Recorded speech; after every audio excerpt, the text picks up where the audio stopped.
Oh dear. Oh no, there's not even a chance for me to eat my banana. They're already popping on. Hello everyone, can you hear me? Can you hear me? Just say yes or no.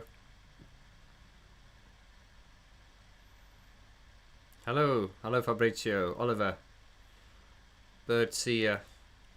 I am Tybo Master. Carlos Garcia. Hello. If you can hear me, just say yes. If you can't hear me, can you hear me? Hello from Vegas. Hello. Yep. Oliver, is that you can hear me? Noisy. Yes, you can hear me clearly. Thank you. Hi. Hello. Hi. And this is how we start the live streams off, is with the trademark Fletch banana. Yes, hello. That's my trademark Fletch banana. Hello to you all across the world. Once again, just a pop-up live stream, a random one. No reason. What's the occasion? No occasion at all. It's just Saturday. Yeah, I just want to see how you're all doing, man. Eat the banana, yes. I usually like to get the banana in before we start, but it's become the trademark now that if I don't have a banana, we can't do the stream.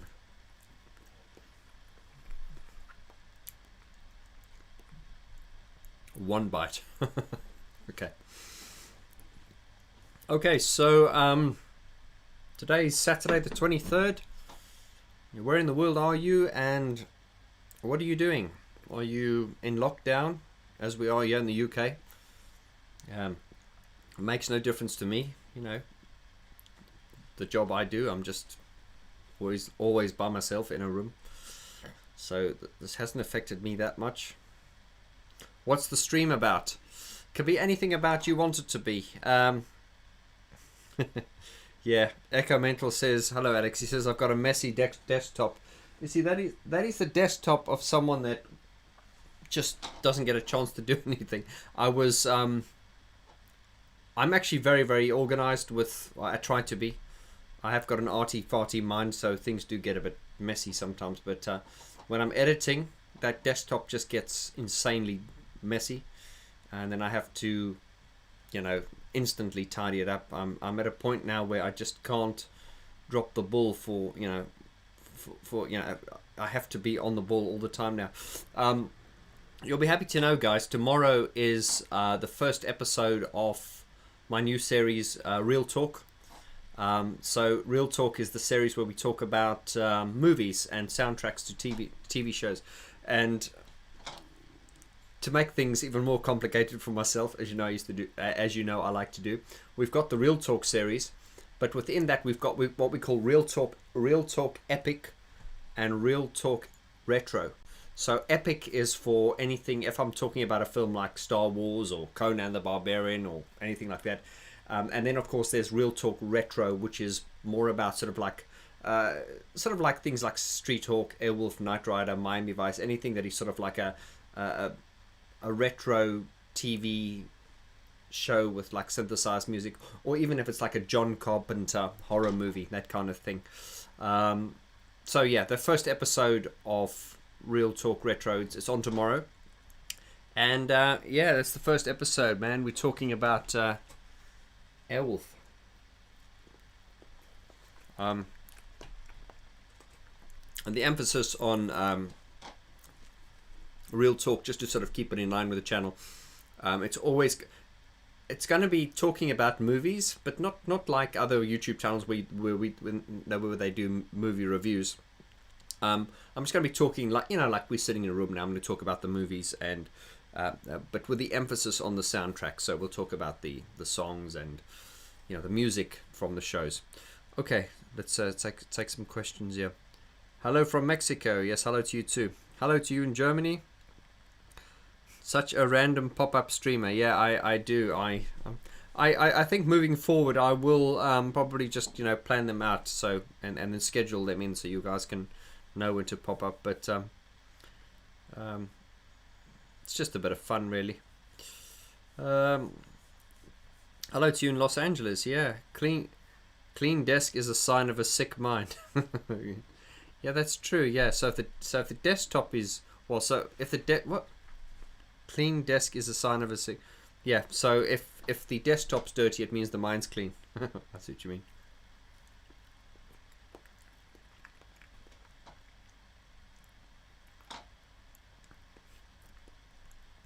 Dad Braves, any updates on future interviews you can tell us about? Yeah, I suppose a lot of people have got a lot of time on their hands now. So you know, Zoom interviews are easier to do, but you know, I think how cool was it, man, when I went to interview Dave Bascombe? I mean, and Gareth Jones. You know, when you actually walk up to them and oh, you're not allowed to shake hands these days, are you? Fucking coronavirus. But yeah, I mean, I'm all about the vibe, and it's I think Zoom is great. You know, it's great that we can talk to each other, but it's no replacement for a real interview. Who have we got on the cards? I'm not going to say anything at the moment. Are we going to, before any of you ask, no, I'm not going to interview Alan Wilder. No. Someone's going to ask that, so I'm just going to get out now. Yeah, and I've got the Violator album review series coming out in February now, which is going to be epic. It's going to be very long and drawn out.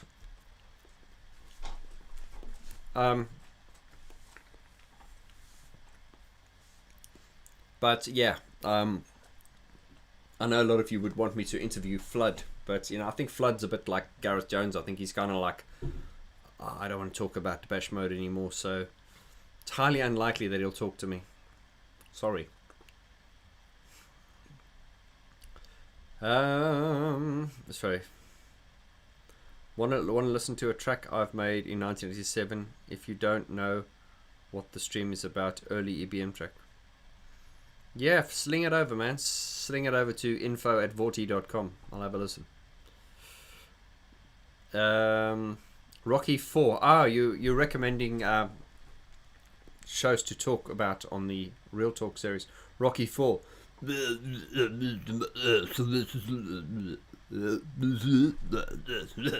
I'm trying to speak like Sylvester Stallone. I can't do it. Desperate Icon. Do you think you could interview Fletch?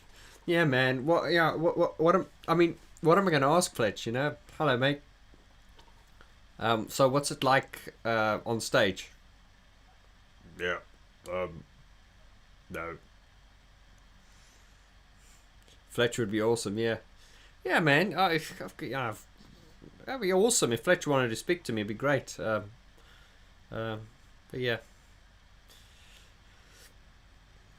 Violator before Feb. Yeah. The Violator album review is starting in February. Can't say when in February, but it's starting in February. I'm getting more organised now, guys. Brett Wallace. Hello, sexy. He says, hello to you too. Not on this channel, darling. Good to hear from you, Brett. Right. Hello from cold Manchester. I grew up in the time of Airwolf and likes are looking forward to it. Brilliant, man. Yeah, this Airwolf video that's coming out tomorrow, I'm very pleased with it. I hope you guys are going to like this new series. It's also just for me to sort of, you know, broaden my interest a little bit and, you know, hopefully grow the channel a bit, because we've kind of, I don't want to say we've reached a ceiling, but it's kind of, God, when I started this channel, it just went boom, boom, up to, it like hit 4,000 like overnight, and then it took me ages to get to 10, and now we're like stuck at 16 and a half, and yeah, I don't want to bang on about the numbers, but it's just like, you know, you do need to get to at least 20,000 before, you know, you're taken seriously as far as getting involved with sponsorships and stuff. And when I say sponsorships, there are people that want to sponsor the channel who are turned down on a weekly basis just because I don't want to talk about, I'm not going to endorse stuff that's not going to bring value to you or and doesn't represent the channel. So in order for me to, you know, play ball with the bigger boys, I need to grow this channel, and it's a little bit slower than, maybe I'm just ungrateful, but it's just a bit of a grind at the moment. But hey man, I think what this channel's got that a lot of bigger channels don't have is a really close-knit community, and I think that's what's more important at the end of the day. Tony Duncan, hello brother, you're there as well. Tony Duncan's always online.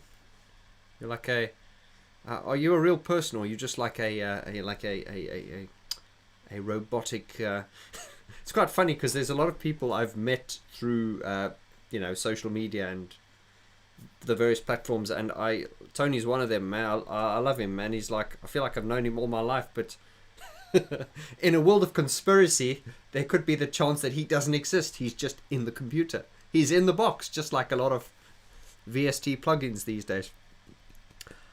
Marcus Moret, hello from fellow South Africa here in Cape Town. Oh, nice. Sunny in Cape Town.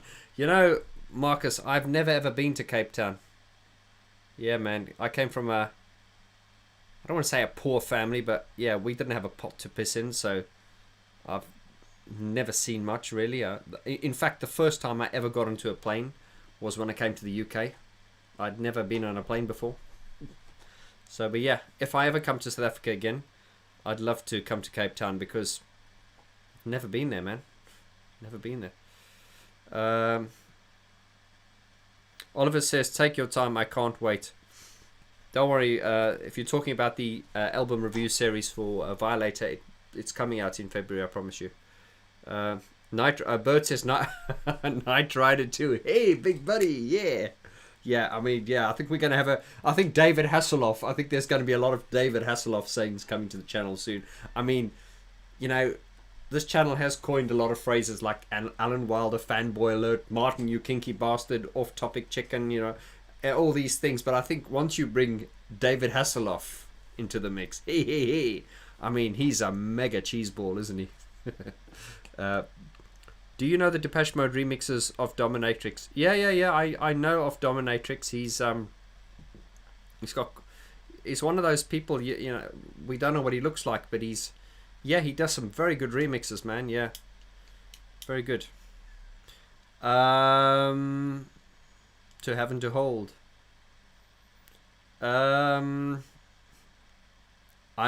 Tony says, I'm a bot. Yeah, I'm sure you are, man. Okay, Simon Garfunkel, hello to you. Oh, so not Simon Garfunkel, it's Simon Gunfunkel. Simon Gunkel. I just always see Simon Garfunkel. Brett Wallace says, I'm not here, Vaughnie. Okay. Marcus says, I'm more than welcome here. Well, if I come to Cape Town, brother, you can fetch me from the airport. Take me around. I will pay my way there, don't worry, I'm not a cheapskate. Asdi Faizi, hello to you. Greetings from Carpathian Mountains. Mr. Larson, he's another one that's always there for me, brother. I hope how's it going there in Sweden? Are you saying good evening, Pasadena? Right. Oliver says, I was just making fun. I can't wait. And some of the piano improvisations. Anyway, guys, here's a little heads up. I'm going to be doing a live appearance. I've turned a lot of these down, but I'm going to be doing one on next Saturday on Depeche Mode Global, the Facebook group.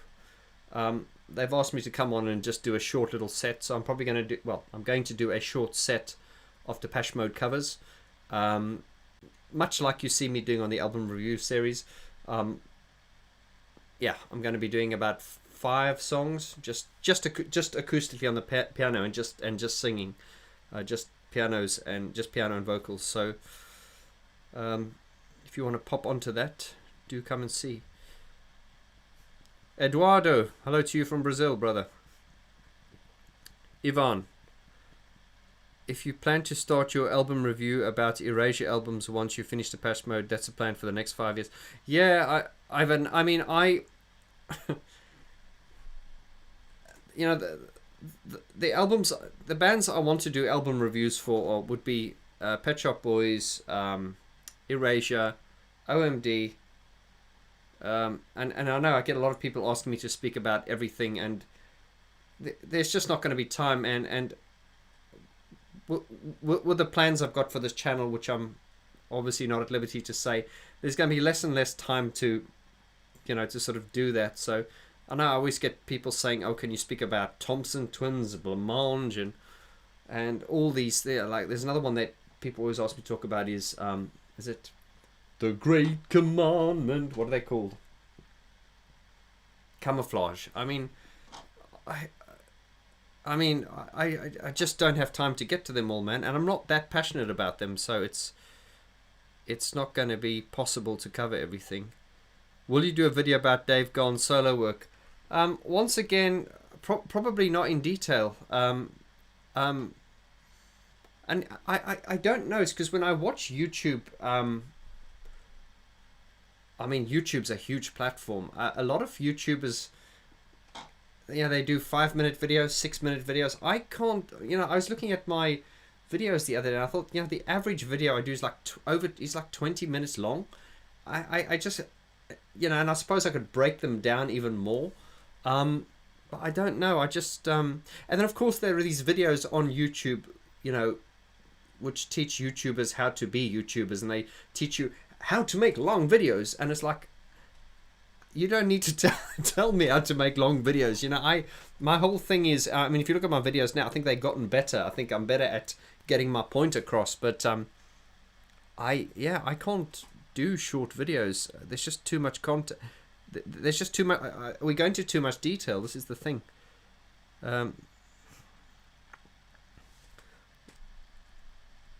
Okay, you say you would love a pop-up next Saturday. Yeah, I think the next time I do this Zoom thing, this Facebook thing, I'm probably going to just announce it, a week or so in advance, and we'll have a topic as well. So, so I don't waffle on like this. G Burke says, I just got the link to your channel from the guys at Electronic Cafe and started catching up in your vlogs. Oh, thank you, and thanks to Mark and Andy from the Electronic Cafe. They're doing great work and they're very supportive towards me. Thank you. What about Mesh? Yeah, I've Marcus, I went to interview Mesh about 18 months ago. I'm assuming you've watched the videos.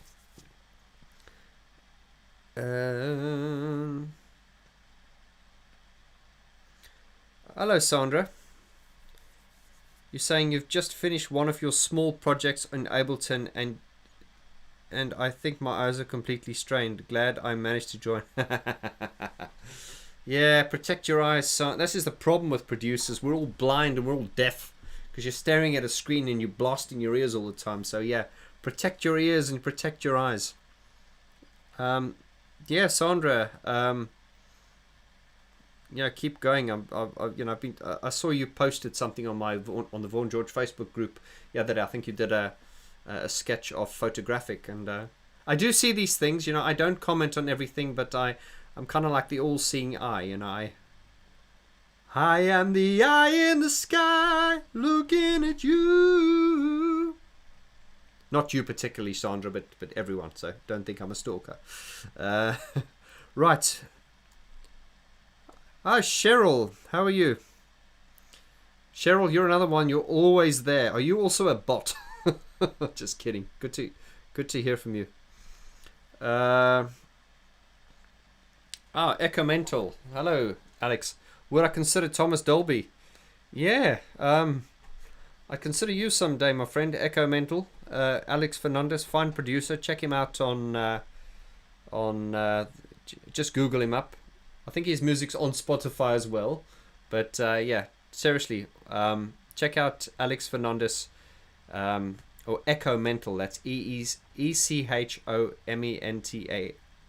or Alex FX, and check him out on Bandcamp.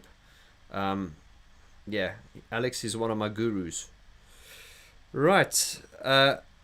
Yvonne Larson says camouflage isn't worth it. I'll be honest with you. I agree with you, Yvonne. It's not, and that's no disrespect. I'm not here to diss anyone's taste in music and stuff. It's just that I have to really focus on what I'm truly passionate about, and That's not to say I wouldn't talk about Camouflage, but I doubt I would ever do an album review series on Camouflage because, you know, I'm just not that passionate about it. And also it's because and it's because I haven't studied it that much either. So, you know, something you realize as you get older, you just realize how little time there is, and you just want to do everything, man. And then you realize how much time you wasted when you were younger. To the younger ones out here, don't fucking waste time, man. Seriously. Don't waste your time. Just don't waste time. Time is precious, man. Please interview Adrian Hates. What a master. Okay.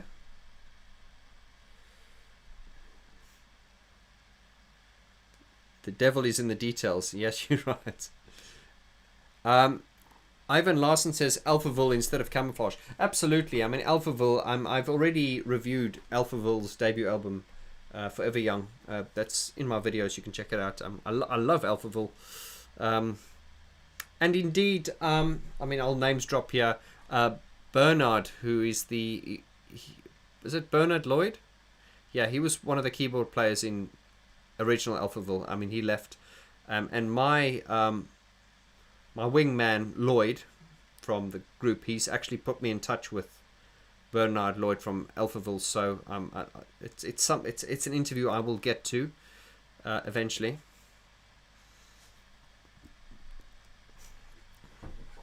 Right.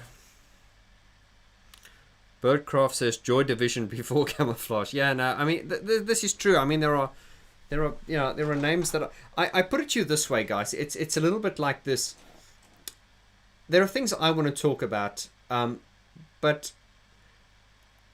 I know that this channel is not about me, and I think if you look at this chat, look at the way I dress and everything. I mean, you can see I'm not taking myself too seriously. So this channel is not about me. It's always been about you. But you know, when I drop a video about Depeche Mode, it gets a lot of views. It gets a lot of attention. There's a lot of enthusiasm, and there are certain videos that I've dropped before, and it's just like I'm like, well, this is not worth my time. You know what I mean? So yeah, I mean, it is a trade-off between what I want to speak about and what you guys are passionate about. And usually when it's a subject like Depeche Mode or something like that, that's when the pieces come together, because it's something that I'm very knowledgeable about, very passionate about. It's something you are very knowledgeable and passionate about, and that's where we kind of meet in the middle. Renee, greetings from Goslar in Germany. We already texted via Instagram. I've showed you my 1982 Depeche Mode poster collection. Nice to hear you talking about Camouflage. I know Marcus very well. It's a small world, you know. This is what's interesting, but also scary about the world these days, is because, you know, and of course the younger generation won't understand this. It's just, you know, because you're born into this technological world. But you know, I come from a time before mobile phones, and so I'm marveling at the technology.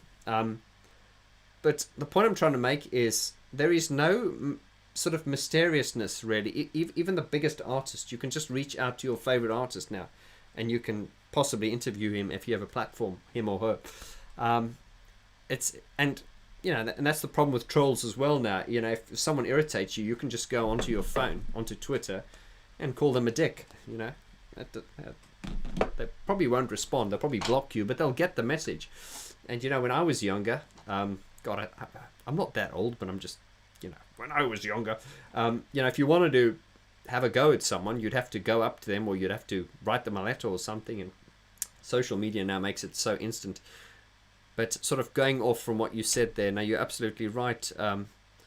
We are so close to our legends these days, and you know, the fans are very close to their heroes. Just, you know, you're just a tweet away. It's both wonderful and scary at the same time. Right.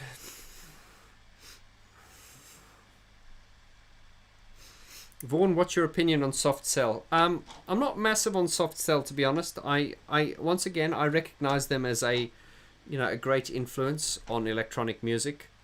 But yeah, I put it to you this way. I've heard some of the stuff that, okay, I think when you say soft sell, most people think of Tainted Love and things like that. But I've heard some of the stuff that is not that well known, and I actually liked it a lot more than the sort of the commercial stuff. So, I mean, David Ball, I mean, I'll just bow down. I mean, full respect. I mean, what can you say? The guy was brilliant.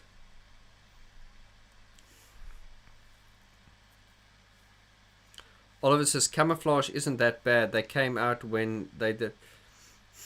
Oh, no. I mean, I'm not saying they're bad. I just don't know them that well, to be honest.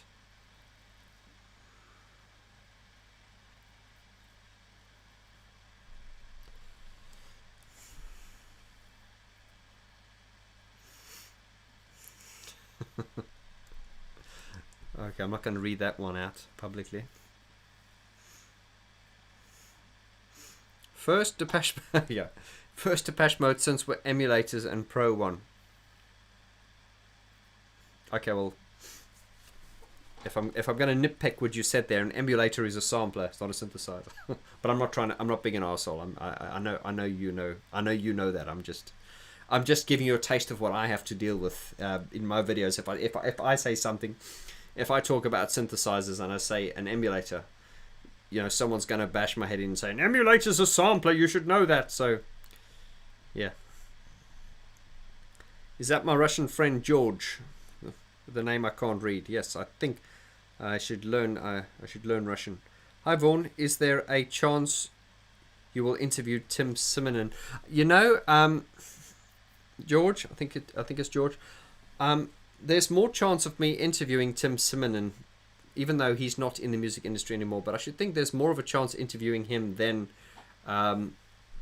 certainly than interviewing Flood, because I told you guys last time that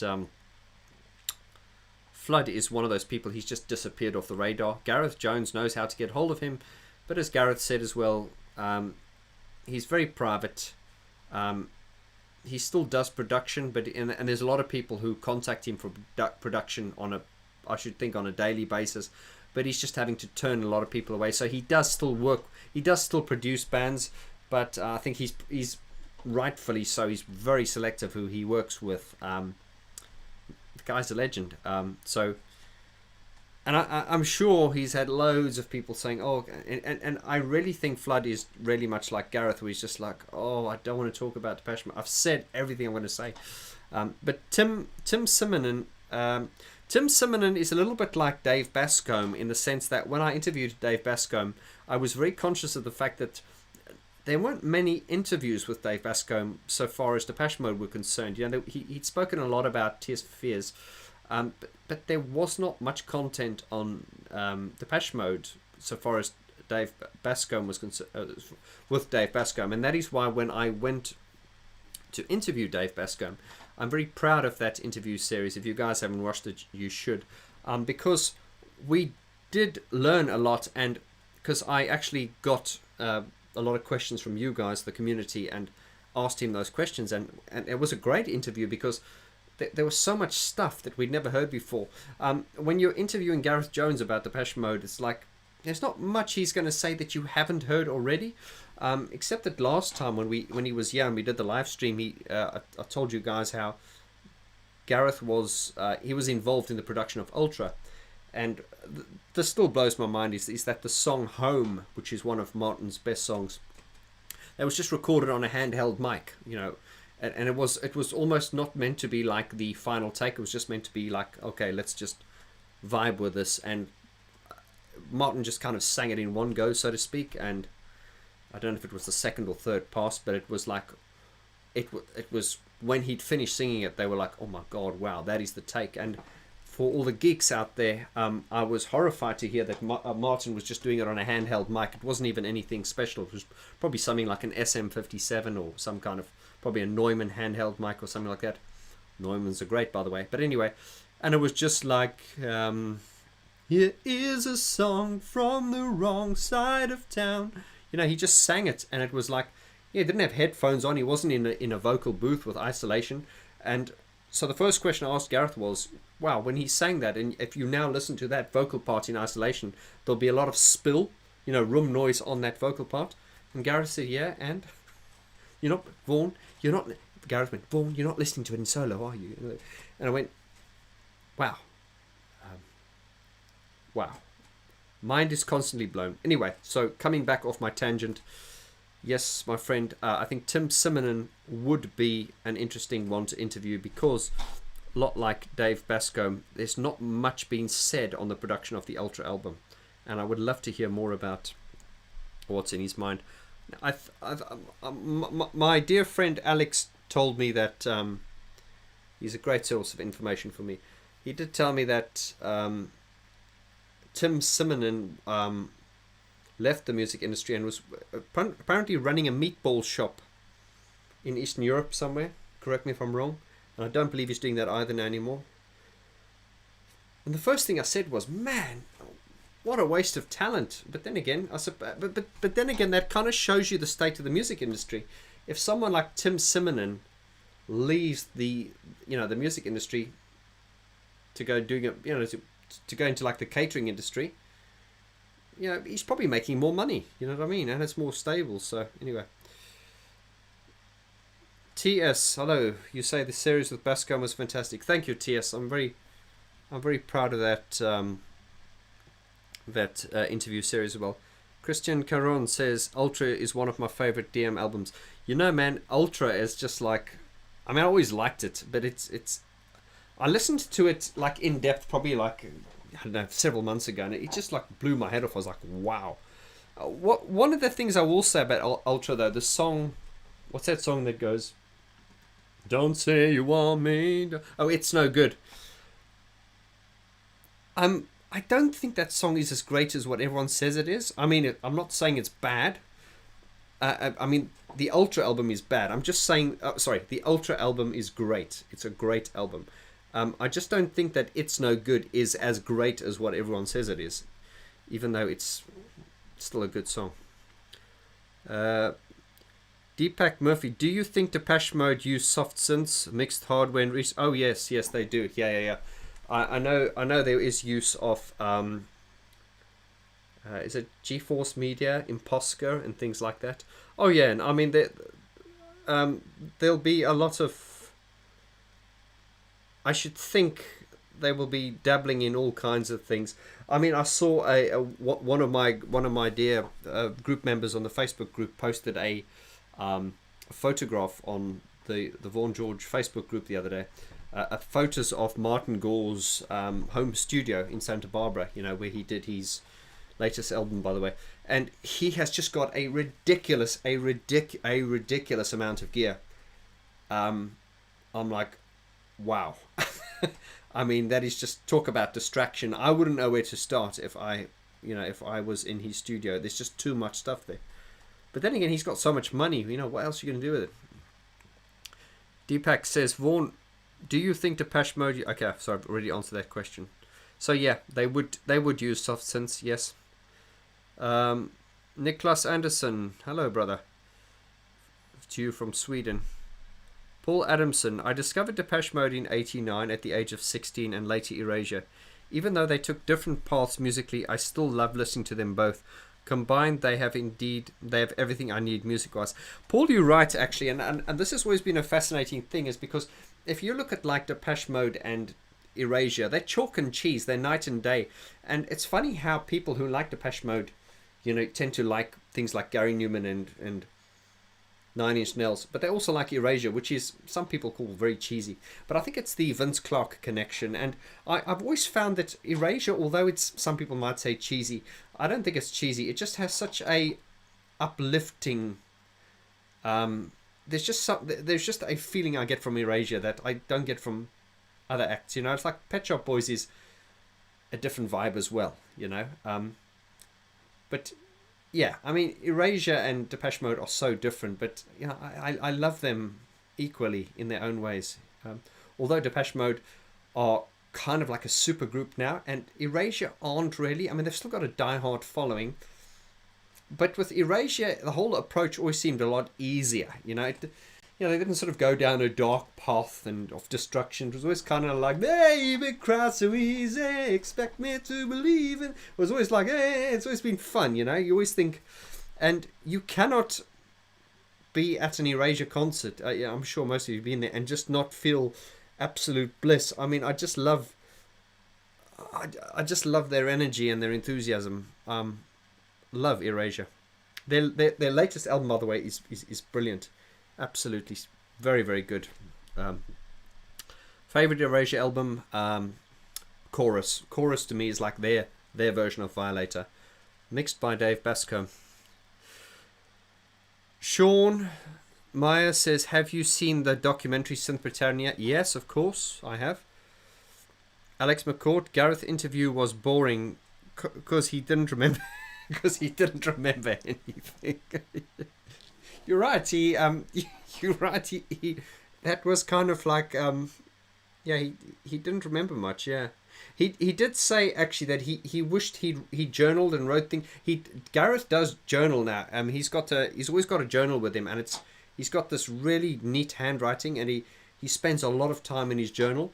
But he does say he wishes he'd journaled more because you're right. I think that was some of the comments as well. Was on the Depeche Mode stuff. I asked him. He just kept saying, I can't remember.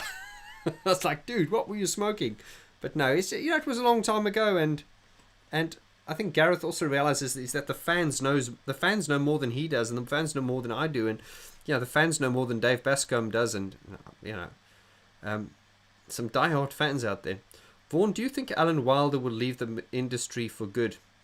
Fabrizio, I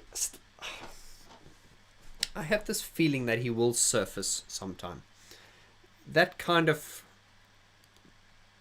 genius, or it cannot die, and I just think it must be. I've got no reason to say this, but I just think it must be haunting him in a way. Not because of fame or anything, but I just feel that if you've got that much... this is going to be rude, but I'm just going to say it. We're all adults here. It's almost like being a red hot studded male and you're not allowed to have sex. It's going to build up. You're going to... I'll just leave it there.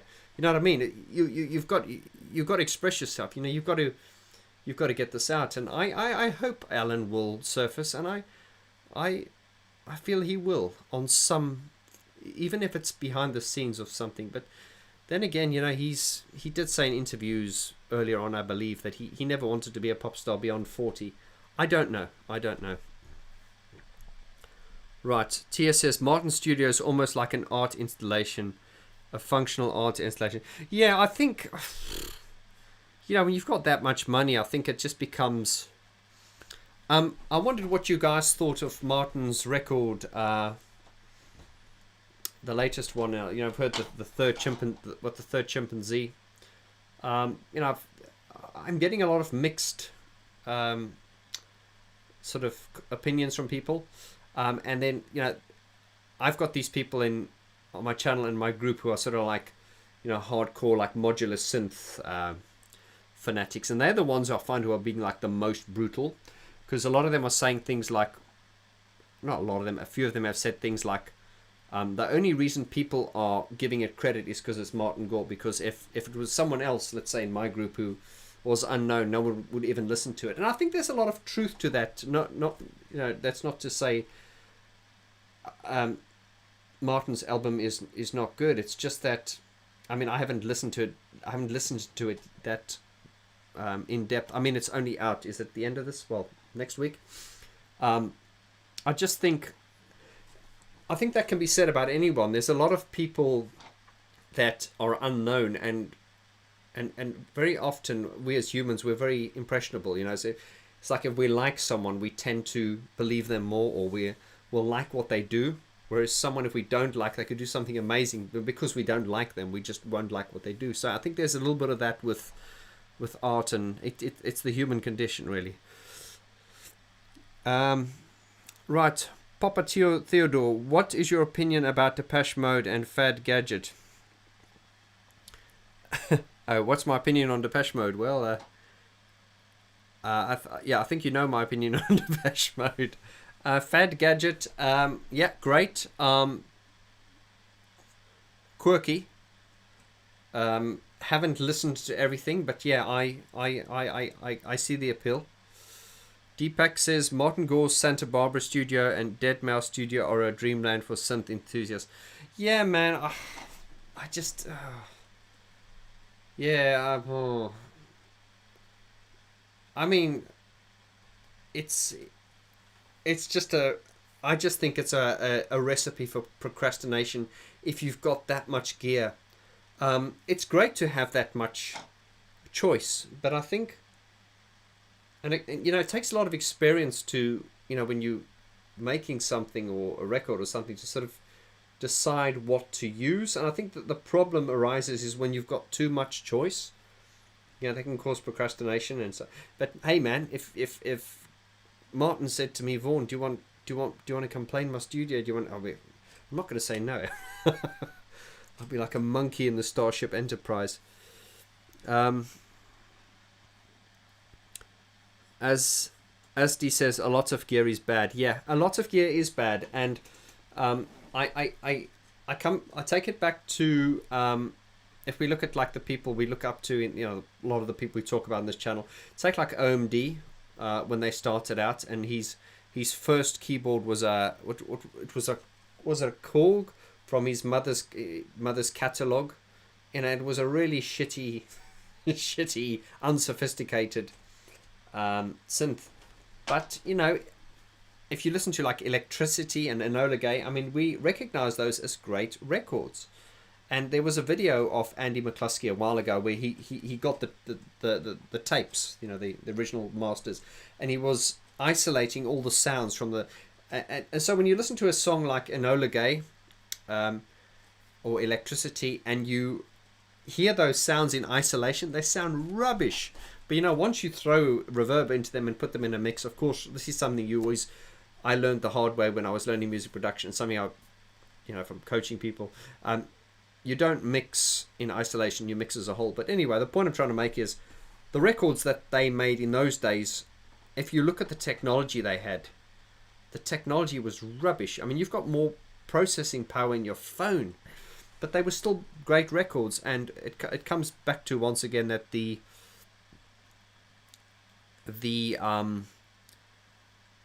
gear is a distraction. A lot of people out there who have loads of gear but not one single good idea, and that's where it comes from, man. It's the idea that's going to win. You're going to win with the idea, because we're at a point now where everyone's kind of on equal footing. As I say, you go to a gig these days, let's say you're a bedroom musician, you go watch one of your idols on stage, you've probably got most of what they're using on the stage in your bedroom. Not most, but you know what I mean. I mean, if they're using Logic on stage, you've got Logic in your room, in your home, in your bedroom studio. If you're a bedroom musician, if you've got Mainstage, which costs what, $25, well, they're using Mainstage on stage. So the point I'm making is we're at a point now where the distance between the professional artist and the amateur is, we're on equal footing now. Before it was kind of like those guys used to win because, okay, they just had the gear, but now everyone can afford the gear, so the playing field's a lot more brutal, and there's just a lot more noise out there as well. Right, let's see what else we got here. Oliver says, Pet Shop Boys did good and bad stuff. My favorite is Being Boring. The lyrics were perfect description of the 80s without mention. Yeah, absolutely. Pet Shop Boys, I always called them the intellectuals of pop music. Love the Pet Shop Boys. And as I say, the sort of more recent stuff, like I was listening to the album Super the other day, and it's just, I don't know, it just sounds too in the box to me. Of course, everyone's in the box these days, but I'm just saying it just sounds too digital. It just sounds too, it's too clubby for me. I loved their sort of epic sort of 80s sound, when they did like Opportunities, and Being Boring was another one. They just had this kind of, it was a more mature sound. It was a more grown-up sound. Yeah, I think that it's a bit dancey these days, a bit too A lot of it just doesn't stand out anymore. Right. Just Text 101 says my brother loved the Black Celebration print signed by Brian and custom framed for his birthday. Thanks for your personalized note. Classy. Or order your print, boys and girls. They'll be. Oh, thank you. I'll send you that tenner later. Bless you, man. Yeah. It's quite a surreal experience. This channel. Everything's sort of. If you told me 3 years ago I'd be doing this, I would have said to you, man, I'd love to do that, but I don't know how I'm going to do it. And we're doing it now. And thanks to you guys, man. Thank you. I keep saying it's because of you that I'm here. Asti says 3 to 4 synths are pretty good. Yeah, you're right.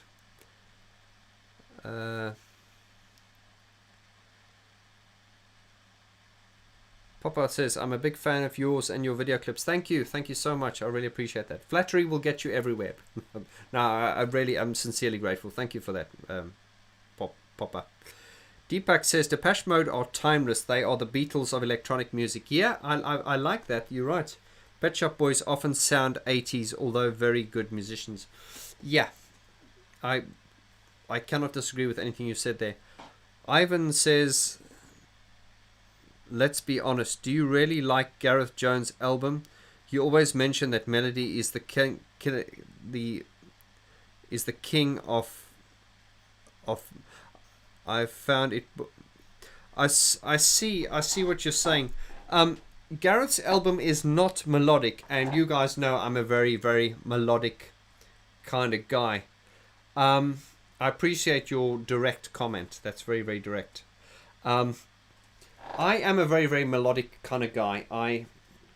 I'm often the one going, where's the melody? I'm like, come on, don't let me down. I appreciate good electronica albums, you know. I like electronic sound. I've always been a fan of electronic sound, so honestly, it's a little bit like Gareth's music to me is a little bit like, it's kind of like, it's not like Alan Wilder's, it's not anything like that, but it's that kind of, it's concept music, and it's because it appeals to me as a producer because I like the sound. I actually like the way it's put together and the detail.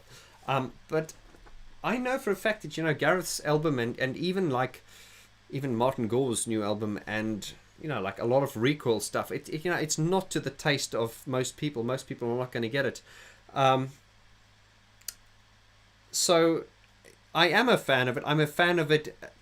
I'll put it to you this way. I don't think I'd be so much of a fan of it if I wasn't a producer. So I like the sound of it. So I'm kind of in awe of the production. So does that answer your question? Right. By the way, I've got a bit of shameless advertising here. I've got my track Remember Me, which is under my VG alias. You'll probably hear next week.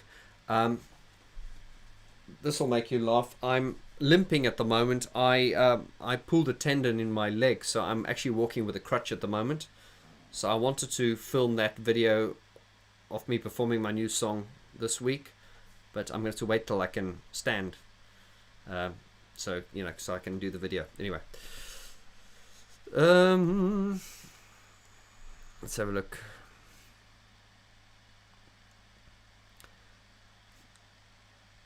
Jean-Michel Jarre, Kraftwerk, Tangerine Dream. Yeah, absolutely. Well, and once again, Jean-Michel Jarre, very melodic. I think that's what I like as well. It's you know, albums like Gareth's and Martin's new album and say Recoil, they're concept albums, but they're not going to appeal. They have limited appeal. They're not going to appeal to many people. Whereas like Jean-Michel Jarre, for instance, it's got a lot of. It's also got that brilliant production, but it has melody as well. So it's got something else going for it. Oh, and Vangelis, of course. Yeah, man.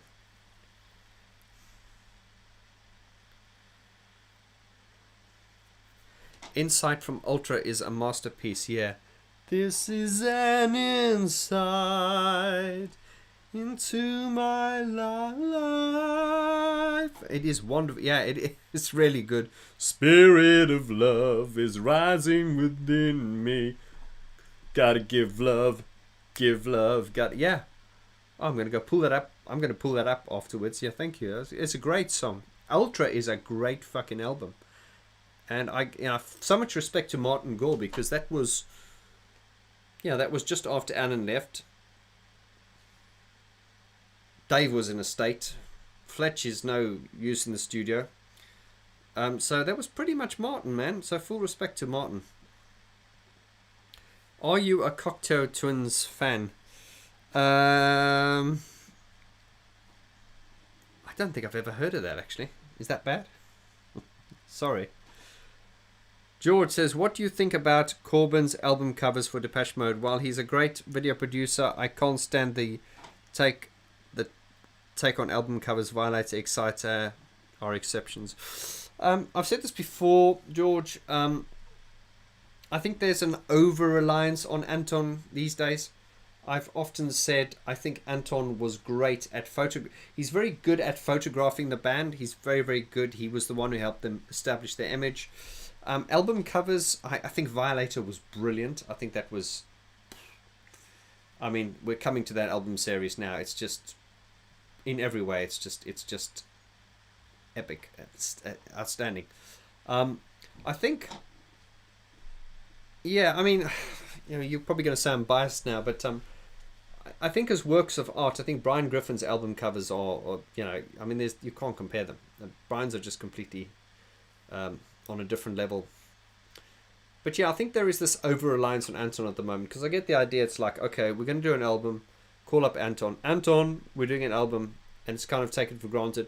Anton will photograph them, he'll do the stage designs, he'll do the album. No, back off, guys. You've got a lot of money. Just... yeah.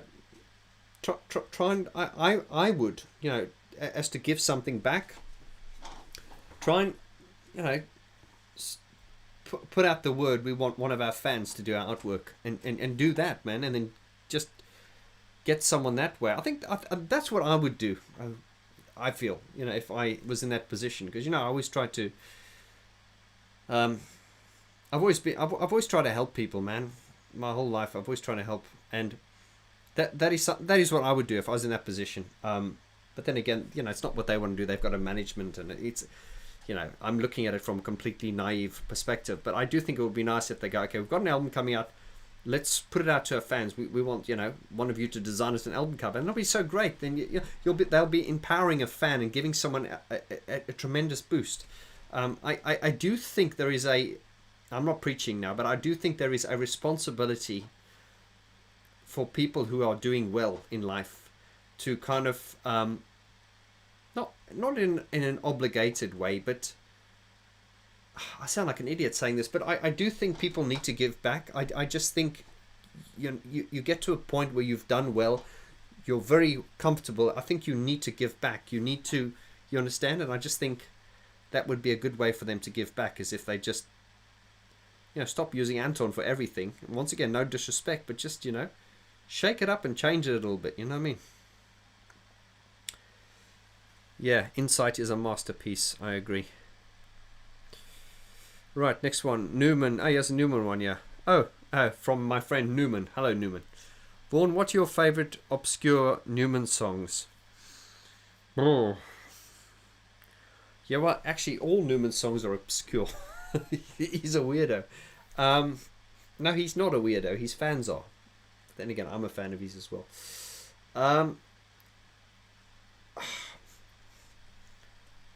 Was it Music for Chameleons? I'd liked... yeah, there's a obscure... I also like... there's an obscure one from his Outland album. I'm in Outland, sex tension. She whispers things at me. It's got such a sleazy kind of... It's got... That song shouldn't work because it's just completely random. But it does. I've also got a very guilty pleasure for... some of the songs in the Outland album, and even on the Machine and Soul album. But yeah, I mean, you ask what's my favorite Newman obscure songs. I mean, his catalog is huge, but I mean, I've just thrown out some there. Um, I saw Gary Newman was interviewed by Sky News recently, and I think he must just get so annoyed because everyone that interviews him, they always go, Gary Newman, with his biggest hits, Cars and Our Friends Electric, and they always have to play dun dun dun dun dun dun. I'm just like, come on, people, just do your research. I think it's coming back to that question one of you asked me about Soft Cell now. I think they're probably a bit annoyed by being sort of like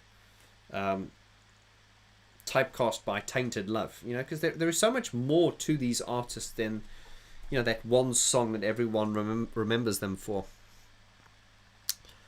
Right, let's take some more here. Tony says Junkie XL, his studio is massive. Yeah, Tony, you are Tony Duncan is one of the biggest gear sluts I know, and I say that with respect because I'm a rehab gear slut. I have to I've had to stop myself because I think we all are, isn't it? Oh, and the thing with gear is it's like you get into a thing and you go, oh no, I'm not going to finish the song. I'm just waiting for that new piece of gear to arrive, and you procrastinate. But yeah, Tony, man, gear. Right. Yeah, Newman here, Junkie XL has sold a lot of his gear recently.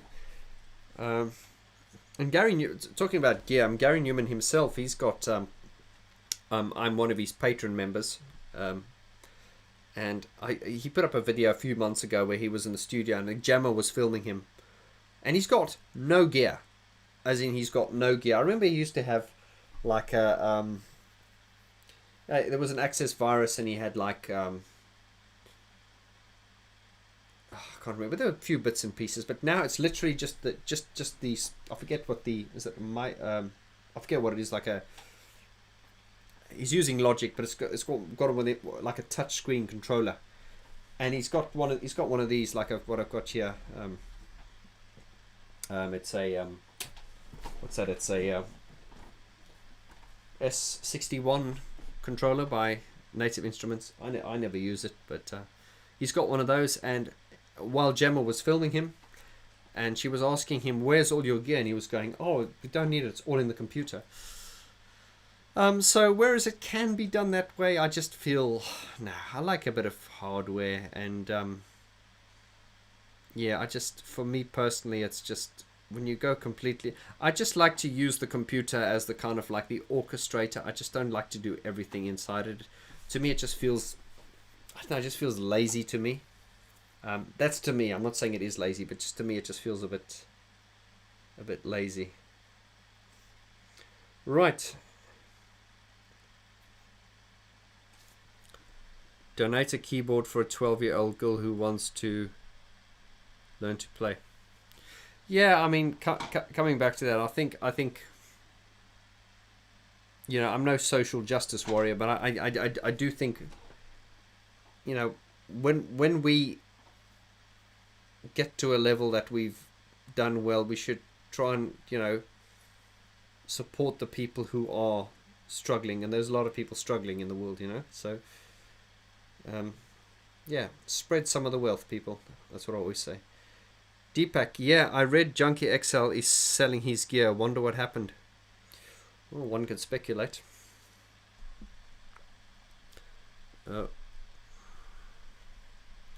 TS, what you saying?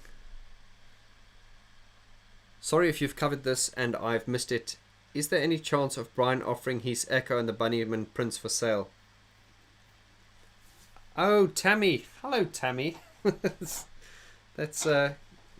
good to... Oh, that's what the TS stands for. The penny has dropped. Yeah, Tammy. We are going to with the Depeche Mode poster prints. We're going to unveil another 4, and I think within the next few months, we'll have every photo available on the vaughngeorge.com site. But Echo and the Bunnymen is something that we are going to do. I mean, if you're sort of keen, like, or in a hurry, you know, just let me know and we can speed that up for you. There's absolutely no problem. Of course, the Echo and the Bunnymen artwork is very iconic, but Brian's biggest the Depeche Mode stuff is just iconic, and he can't understand why why it's so much more iconic than anything else. And once again, Depeche Mode's an institution, not just a band. But yeah, the Echo and the Bunnymen artwork will be available, including some Star Wars stuff, because Brian Griffin has photographed Star Wars, and I'm probably going to roll out the Star Wars stuff once I start speaking about, because I don't know if I've told you this, guys, I'm going to be speaking about Star Wars in my Real Talk series, and so it'll be talking about Star Wars, but there'll be an emphasis on the music, so I will like break down the musical scores and we'll discuss that, so it'll be a lot of fun. And then we'll probably roll out some Star Wars prints from Brian Griffin, so keep watching. Tammy, I hope that answered your question.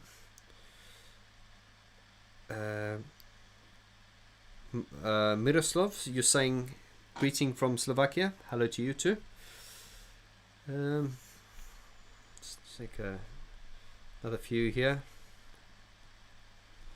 Sorry for the question. I really want your opinion about Fad Gadget and its importance in electronic music. Oh, that sounds like a trick. I don't know what you mean by its importance in electronic music. I mean, I'm not saying it's not important in electronic music, but I mean, I also don't think it's. I should probably show. You know something. I'm just going to say I don't know enough about Fad Gadget to. I do think that Fad Gadget are probably a little bit underrated, to be honest. Certainly from what I've heard and stuff. There are acts out there that have got a much higher profile who haven't done as much as Fad Gadget, so I get where you're coming from, but I don't actually know as much about them in order to sort of answer your question properly. Paul Adamson, in regards to Martin Gore's latest tracks, they have great remix potential, but it would be so much preferred a Counterfeit 3 from the Gene. You know, Paul, I absolutely agree with you, and I've said this as well last time. I said Martin Gore producing a album like this, it's kind of like I said, it's like a boxer going into the ring with his fist tied behind his back, because you know, it's like, imagine you create a electronic album, and you know Martin is great at what he does, but by not combining your voice, I mean, look, here's the thing, man. Martin is a composer and he's a singer, and by not, I just feel, by not including those two strings to his bow, he's cutting himself short. However, let's just understand what this is meant to. This is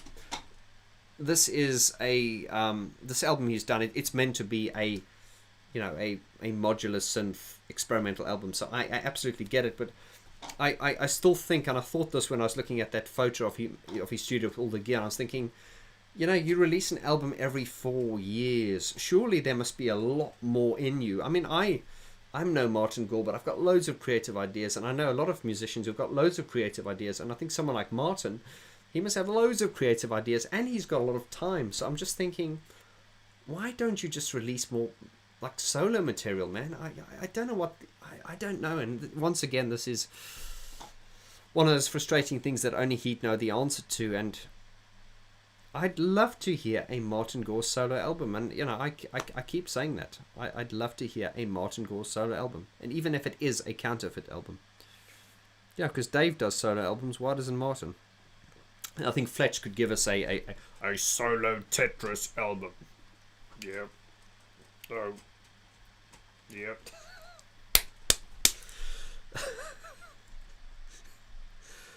I wonder if Fletch ever logs on. It's probably him that gave me, because you guys heard my my Facebook page, my Facebook account got hacked last week and threw us into a little bit of disarray. And someone actually joked, they said it's Fletch Vaughn. He's given you a virus.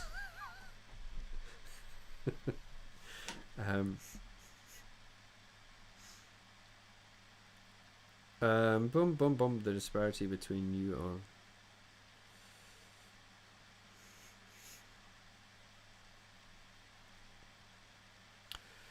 Desperate Icon says, I'm getting Echo on the Bunnyman print heaven up here from the Brian. Oh, yes. And here's something I actually said on one of my videos. I've said this to Brian Griffin before, and I'm certainly, don't quote me on this, I'm not speaking on his behalf.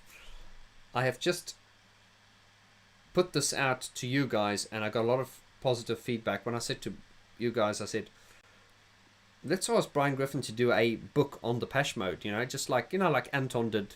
But let Brian Griffin do one, a book all about Depeche Mode, about his time, photographs and everything. And, we'll crowdfund it. And, there was a lot of interest in that. So,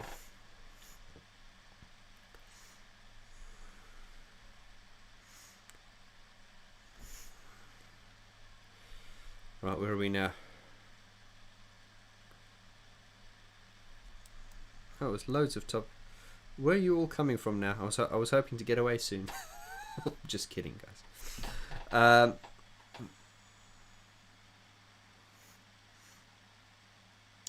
You say you absolutely love Vangelis. Yeah, I mean, who doesn't love Vangelis? But then again, there's another thing with Vangelis. It's melody. To Yvonne, who said to me earlier on that he's, you said Gareth Jones's album is not very melodic, and you're right. It's not. It's a concept album, but then again, this is why Vangelis is so brilliant. Is because if you strip all the technology away from his music, you are still left with fine melodies. Why have I not done a video on Vangelis yet? It's because I'm talking about Depeche Mode too much. That's why. But yeah, Vangelis. That's where you have it. Like with Jean-Michel Jarre as well. You've not only got that great production, but you've got the melody as well, and that to me, melody is everything, man. Melody is everything.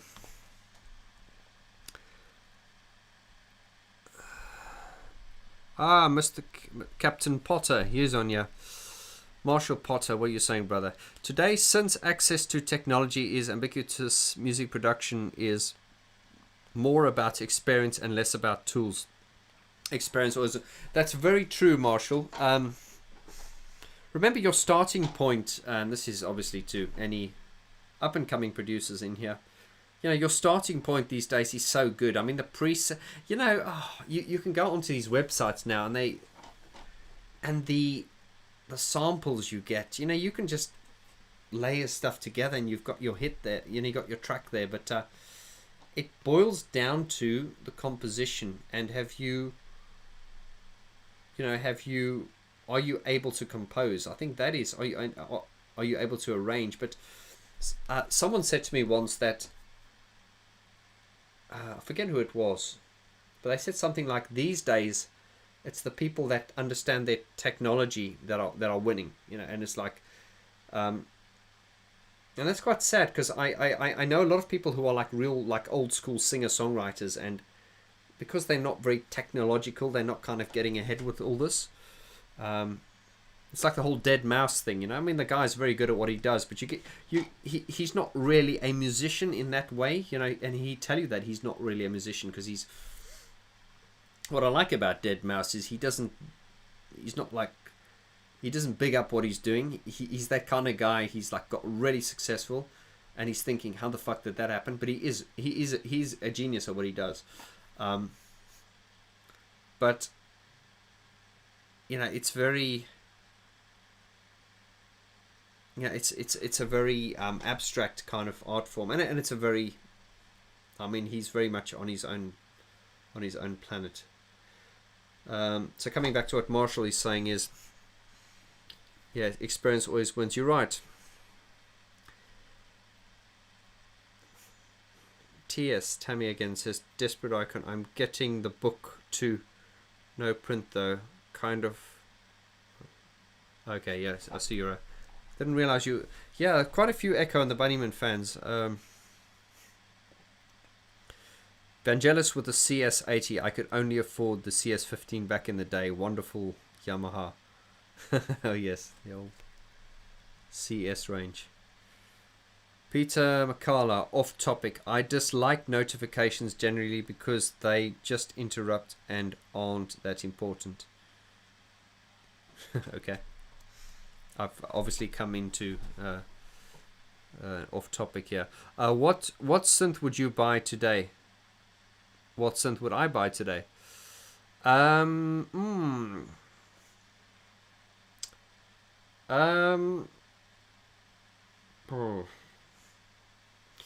Well, there are quite a few things that keep popping up on the radar that I think, is it odd? Actually, there's something that really interests me at the moment. Is Arturia have made that big analog one. It's a 61 note. I forget what it's called, but that looks amazing. If I could choose one, I'd probably choose that. But then again, you know, the competition is so fierce, man. The competition is so fierce. They're all making great machines. Murray Nathan says, "Hey Vaughn, love these pop-ups. Wish Martin could try his hand on an all-out instrumental chill-out album." Yeah, man. I once again looking at that photo of Martin's gear and just thinking, dude. And I always think, Martin, I love you, man. Really. I mean, no disrespect by saying this, but you're this incredible musical spirit. You're living in Santa Barbara. You don't have any financial worries as far as I'm aware of, and you've got a family, but you've got time. Oh man, and you know, if I don't know, I can't speak on his behalf, but I just think if I had that much money and that much time, I don't mean this in a rude way, and I had that studio, man, I'd be pumping out stuff all the time. But then again, you know, you can't talk from someone else's. If you try walking in my shoes. I don't know what it's like in Martin's shoes. Let's see the next one here.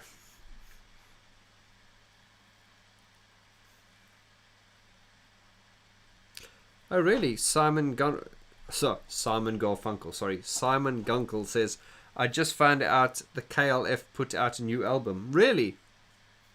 Yeah. Let me look into that. Loved a bit of good old 90s KLF. Oliver, I bought a Korg wave drum recently. This is absorbing to play it, but it would take some time to integrate into my set. I love the expression one can make with Geek Talk. Love it.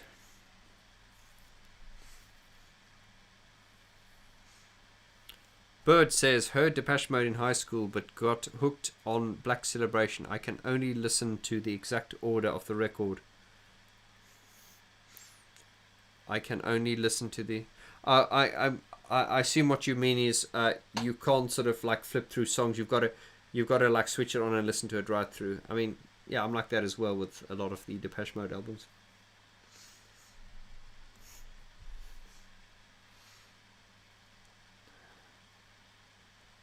UK to do Newman Intruder. Have you reviewed what? Have you reviewed it yet? Just joined us. Hi to you, UK to do. Okay. Well, you know, no one's people have asked me what I've thought about this song. I haven't actually said anything publicly yet. Newman's Intruder. It sounds very Newman. No surprises there. I'll put it to you this way. I believe it will grow on me. What I will say is, when he brought out his previous album, Songs from a Broken... Was it? Savage, Songs from a Broken Mind. The single to promote that album was My Name is Ruin. And when that came out, it was just really like, fucking hell. It was just like so... Wow. This one doesn't have that wow factor to me. That's not to say I won't like it. You know, a lot of my favorite songs are songs that have grown on me, but the actual Intruder song, just as it's on the initial few listens I've heard, it's certainly, I don't think, as strong a song as My Name Is Ruin, just for many reasons. But then again, some, you know, that's just on a sort of initial reaction, initial few listenings. But yeah, I'm sure I will enjoy the album when it comes out. I hope we can interview Gary Newman. I mean, I have been put in touch with him, but of course I don't want to be another nagging person. But you know, if it's meant to be, then we'll interview him. Right, Tony Duncan says, "Hell yeah, I can't wait to hear the new track." Which track is that, Tony? You're talking about Newman? Deepak Murthy, Massive Attack. What are your thoughts on Yeah, man, Massive Attack. I mean, it's they're kind of like forerunners, and they're kind of like trendsetters, and you know, Massive Attack is, you know, what can you criticize it for? The only reason you can criticize Massive Attack is if you don't like that kind of music, but it is outstanding. And yeah, I know even the great Alan Wilder is a fan of Massive Attack, so, and they are fanatical, those guys. When they produce a record, they are fanatical about detail, and absolutely fanatical. But I suppose that's what it takes to get to the top. Cocteau Twins are brilliant, says Tony Duncan. LSD Faces like Boards of Canada. Christine says, I'm glad you enjoy Ultra as much as I do. Yes, I do like Ultra a lot.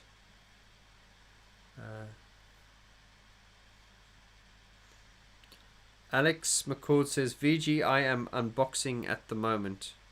What are you unboxing, Alexis?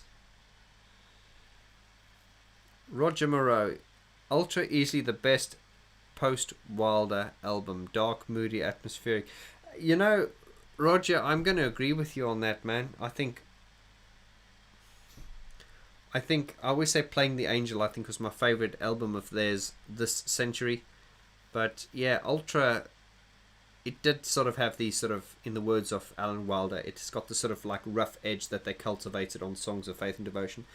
And I think Tim Cinnamon obviously bombed the bass and, you know, like dance music, background, groovy kind of thing. Did put a lot of that, I mean, like Barrel of a Gun.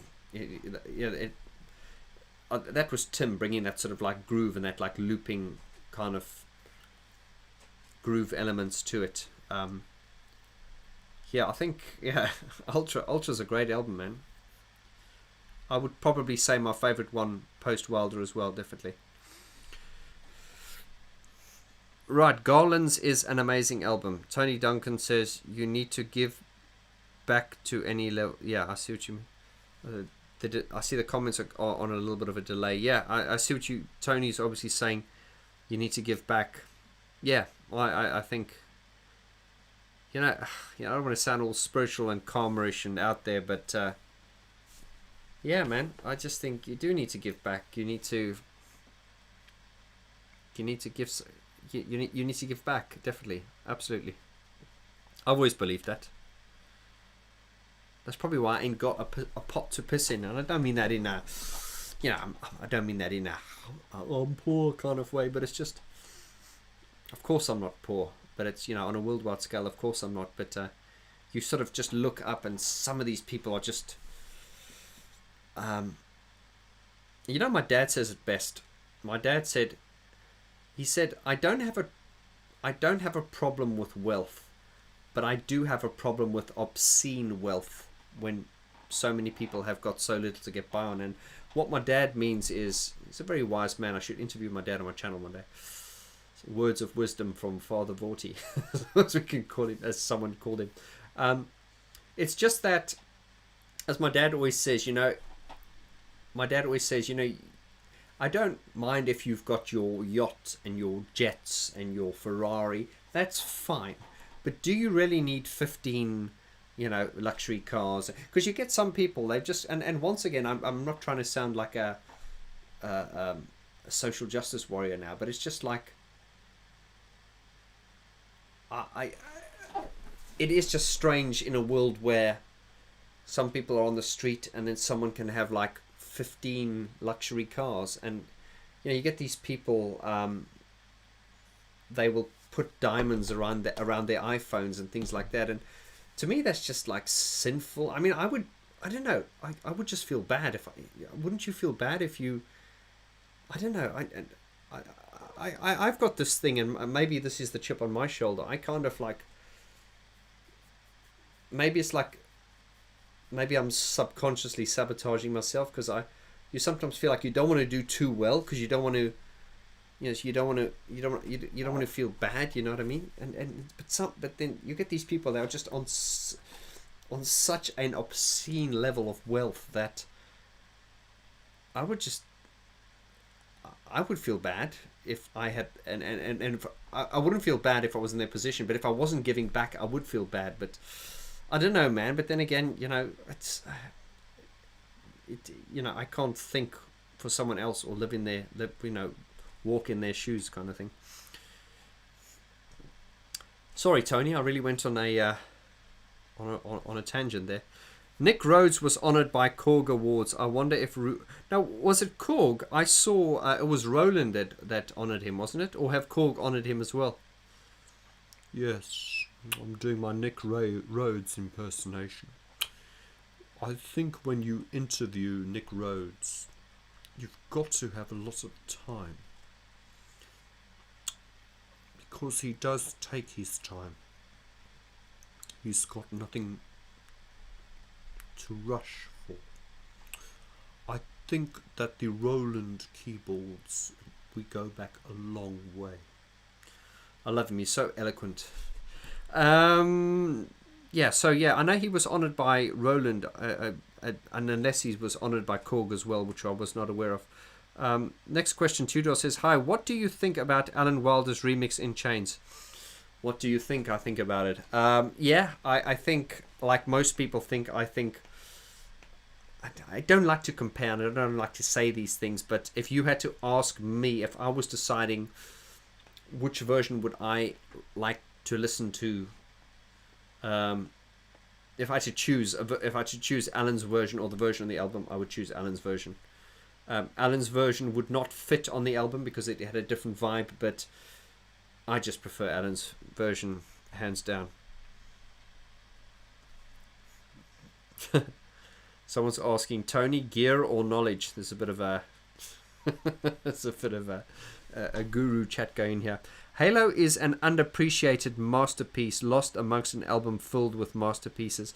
You see, Murray, you're right. I mean, this is the problem with with Violator is, I think every song on there is just so strong. There are no album tracks on Violator, and this is why I sometimes get into I don't get into heated debates. I just say it and then I don't argue. Is when people go, cover me from Spirit is such a great song. I'm like, no, it's not. It's just the best out of a very mediocre album. But when you talk about Halo, I think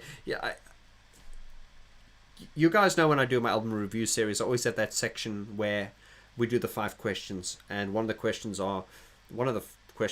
is, if I had to lose a song from this album, which song will it be? And what will the answer be to that difficult question? Christine says, love Newman's My Name Is Ruined song and video. Yeah, I mean that I mean, if you look at this new video of his, and he's like kind of lying, he's bent over backwards, and I mean, it's got very predictable kind of chord progressions. No surprises there, no shock. But yeah, when my name is Ruins, just it's just brutal, and I just love the way Persia, his daughter, her voice layers with his. And apparently the reason he used Persia is because obviously he heard that high voice in his head, and he tried to sing it, but it's like, my name is Rowan.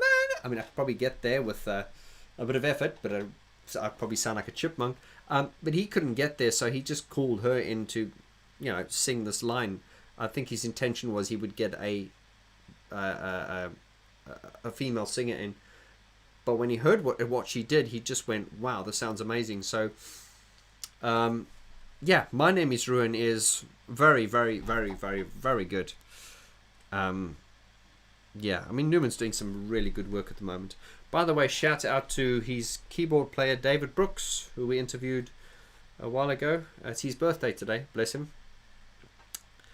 David, you're probably not onto this, but I hope to see you back behind those keyboards soon, brother. This lockdown has stolen so much from us all. Right, let's see. Nicholas Anderson, I really like the covers for Violator, Black Celebration, and Music for the Masses. Let me think. Violator, of course. Black Celebration, music. Yeah, I mean, Music for the Masses. Is it? I know Brian didn't think the cover for Music for the Masses was very good. I don't think it's a great cover. I think it's a very iconic cover. I think it was. You see, this is Martin Atkins. He was the guy who kind of took over from Brian, but he was the one sort of when they did Black Celebration, he came up with all the symbols. So I think Martin Atkins, in respect to him, he was kind of the guy who kind of incorporated the symbols and the symbolic meanings into Depeche Mode imagery. And of course, if you're look even now forwards, I know when was that album? What was that album where they had like a horseshoe? There's always, and of course with the Playing the Angel, there were feathers. There's always been some kind of symbol. There's always a symbol going through, and I think that started with Martin Atkins. So, full respect to him. Let's have a look here.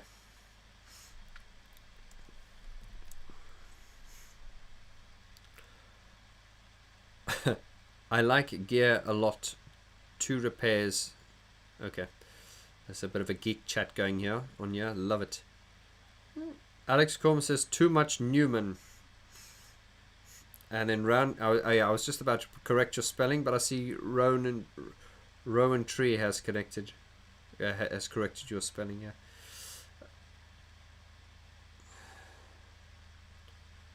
Oh, here's another one. Peter McCullough says, Gearslut is going to change name in 2021. And that name... Oh, they're changing their name. You're saying they're changing their name because that name offends people. Oh, well, everyone's fucking offended by everything these days. I've got a couple of friends who are stand-up comedians, and I was saying to one of them a while ago, it's like, how the fuck do you do this? How do you go up as a stand-up comedian? Because a lot of jokes, I don't know. I mean, this is probably because I'm a bloke, but very often the funniest jokes are the jokes you shouldn't be laughing at. And Ricky Gervais knows this. This is why he's such a great comedian. But, I mean, I would hate to be a comedian these days, is because what do you joke about, man? Because everyone's so offended. Now, we had this thing in school, you just show no weakness, and and if someone's showing weakness, then you attack that weakness. I don't know. It's just too much. Anyway, don't get me started. My favorite Gary Newman album is Pure. Yeah, Pure was a great album. 2000, was it 2000? 2001? 2000, I think it was. Yeah. Right, Hyro Protagonist. It was kind of ridiculous name to begin with, to be honest. Oh, okay, I must have missed that one. Too much political correctness. Oh, abso-fucking-lutely. And we're not going to talk about politics now, but that's why Trump won 4 years ago, was because people just got sick and tired of the political correctness. And yeah, there was an overcompensation. It's like nature, man, and this is why you have earthquakes. It's like a fault plane. It's nature trying to balance things, and you get this on anything in the world. In anything in nature, when there's too much on one side, the other side tries to pull and compensate, and amounting to a disastrous effect. Boom, boom, boom, boom, boom.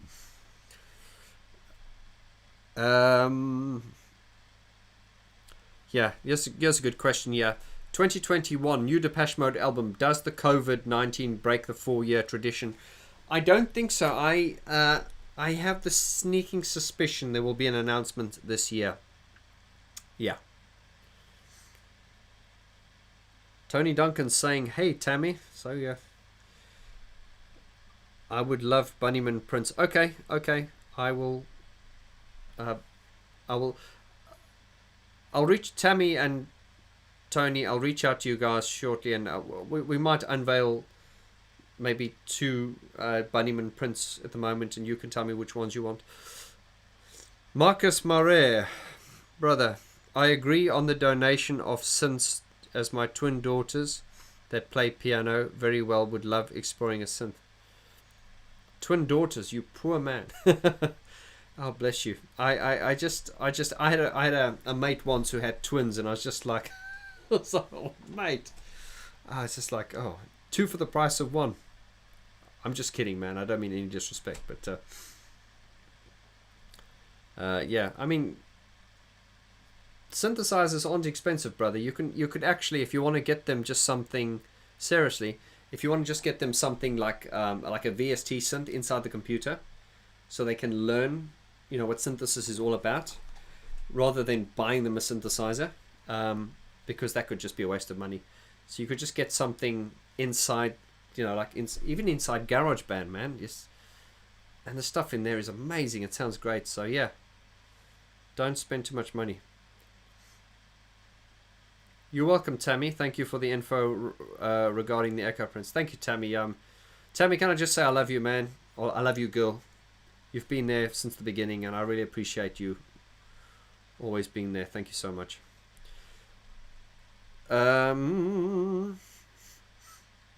Marcus, he will donate you a Casio CT4XX. Always donate. Yeah.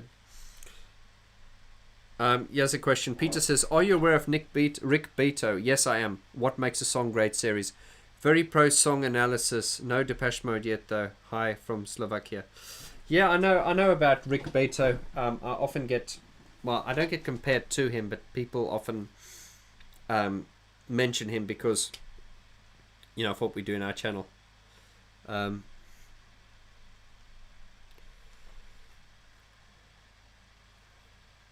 Oh, Brett Lemming says, hi, Vaughn. Hi, Brett. Any topics? Yeah, Brett, this is terrible because I've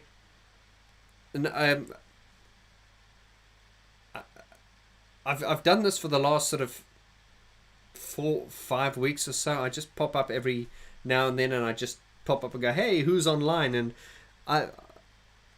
it's kind of like, like showing up at a friend's house, like, hey, man, how you doing? I just know that everyone's kind of at home on lockdown at the moment, so I'm just trying to just reach out and see how everyone is and hope everyone's okay. But we should do I would like to announce live streams where I actually announce it a week before the time and say, okay, this is the topic, and we'll talk about that. But hey, man, if you guys have just joined, check out my new series starting on the channel tomorrow called Real Talk, where we talk as in movie reels, and we talk about movies, kind of like, not like movie reviews, but we'll talk about movies and the soundtracks that make those movies great. There are 2 segments to Real Talk. There's Real Talk Retro, which is all about sort of like TV shows like Miami Vice, Miami Vice. Oh, see, I've got Depeche Mode in the head. Miami Vice, Knight Rider, Airwolf, those, Street Talk, those types of things. And then there's Real Talk Epic, where we'll talk about like epic films like, Star Wars and Conan the Barbarian, or, Last of the Mohicans and all those kinds of things. So,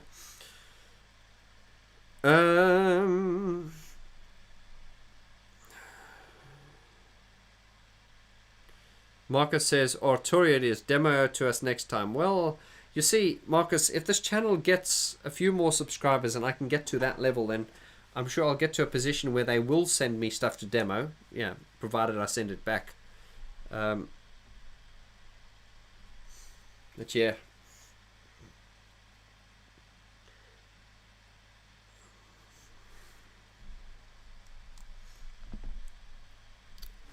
Vince ESR says, hey Vaughn, have you ever thought about presenting and talking about your favorite synths? The ones you are using in your compositions, past or present.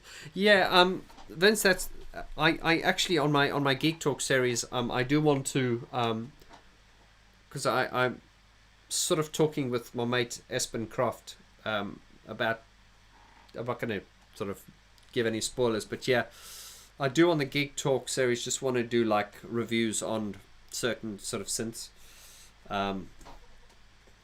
But hey man, as I say, check out my new track from my VG alias coming out next week, which I'm going to perform next week. The song's called Remember Me, and it's and on that song I'm very particular. It's all hardware synths. It's all like Korg M1, JD 800 Roland, classic Roland sounds. And there's no plugins. Of course, it's recorded into Logic and the processing's done there, but it's meant to sound very sort of honest, not very processed sound. So that ties into nicely what you've asked me to talk about.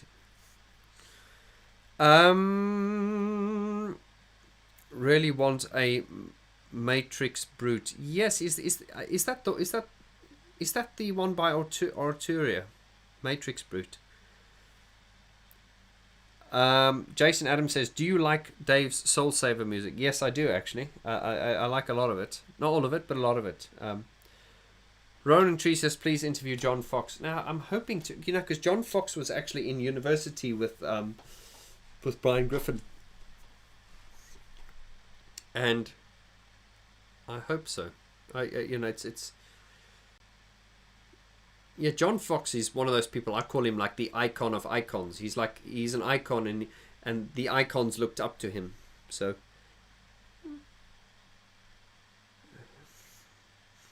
Tony Duncan, your track. Trip Hop is Gas. Jason Adams, greetings from USA. Do you like Dave Gahan's 2 Soul Saver albums? Yes, that's the same question. Yeah, not all of it, but some tracks I do like, yes.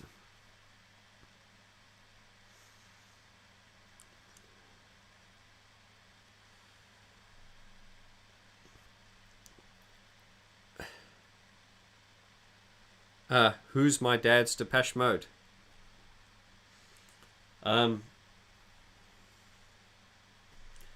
Who does he like? I know he likes the Byrds. To everything turn, turn, turn. He liked the Byrds, yeah. That's all I can think of at the top of my head.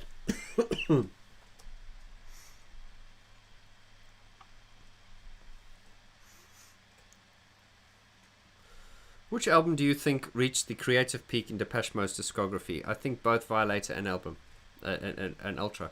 Yeah. And So Fad as well.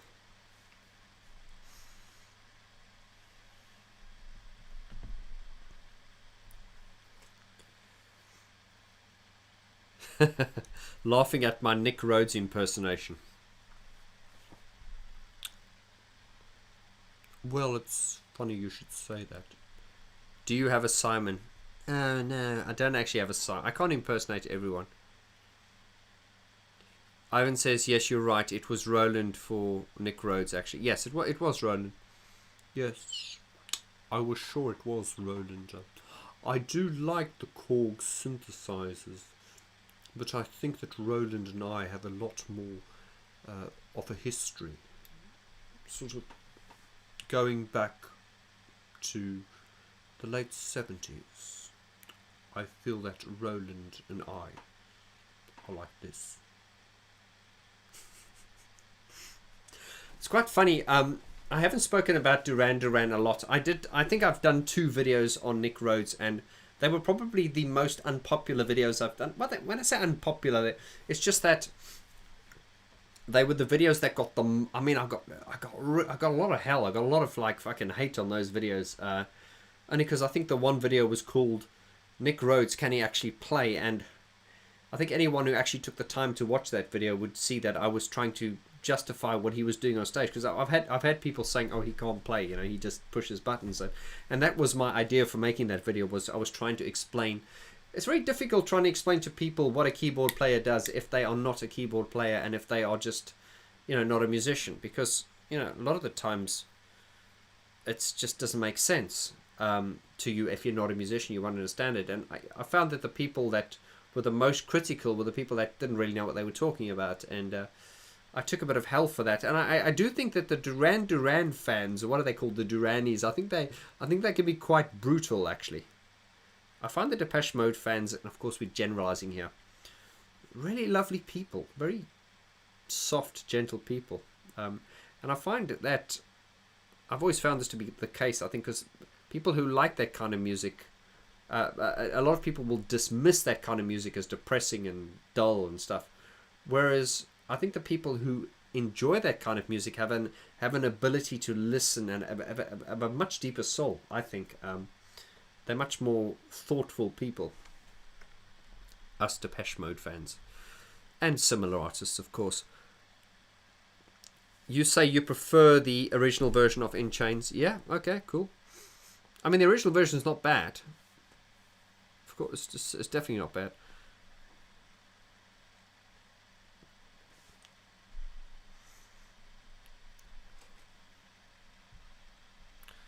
It's Melanie. Hello, it's Melanie. Make sure you're on the next Zoom chat, girl, on Patreon. Haven't seen you for a while. Peter McCullough says, Gary Newman, if we had known one of the saddest songs ever. Oh yes, if we had known one of the saddest songs ever. Yeah.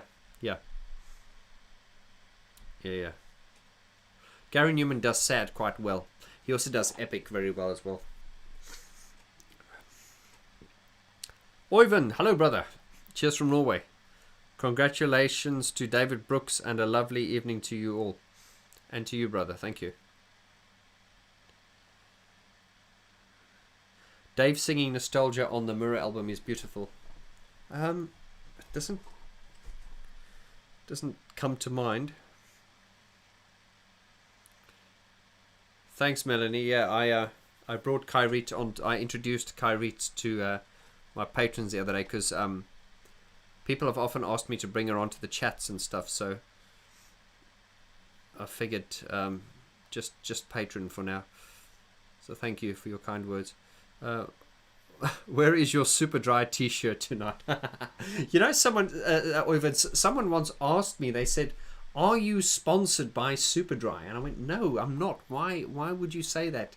And they said, you are always wearing Superdry stuff. And I went, I am actually, and I do like their stuff. So something, I'm actually going to reach out to Superdry and say they should send me some merch, because I've been giving them lots of free advertising. Yeah, no, there's no Superdry today. I'm super scruffy today, actually. Super scruff. So next one here. This is the kind of guilty pleasure for me, because none of my friends and girlfriends like what I like musically. Obviously, I love Depeche Mode, but any of you like New Era? Just asking. Asking a new era. Do you mean a new era or a new era? I'm not sure about. I've never heard of that. Sorry, I'm not very up to date with. I mean, there's so many bands these days. How can you possibly know them all? As the Fussy says, there is a musician joke. What? There is a musician joke around. What is the worst sequencer? Usually a wife or a mother-in-law who repeats the same words.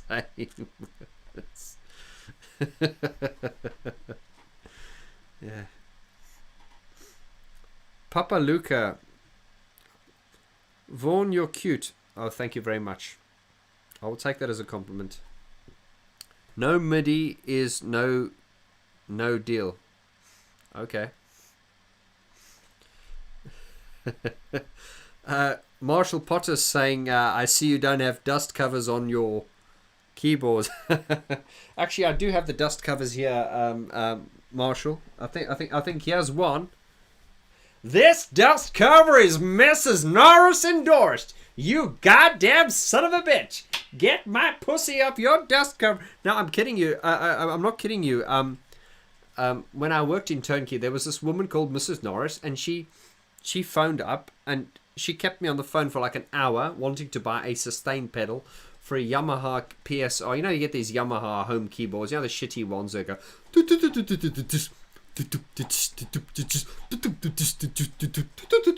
know, those ones that are like the built-in rhythms and stuff. And she wanted a sustain pedal for that and a dust cover.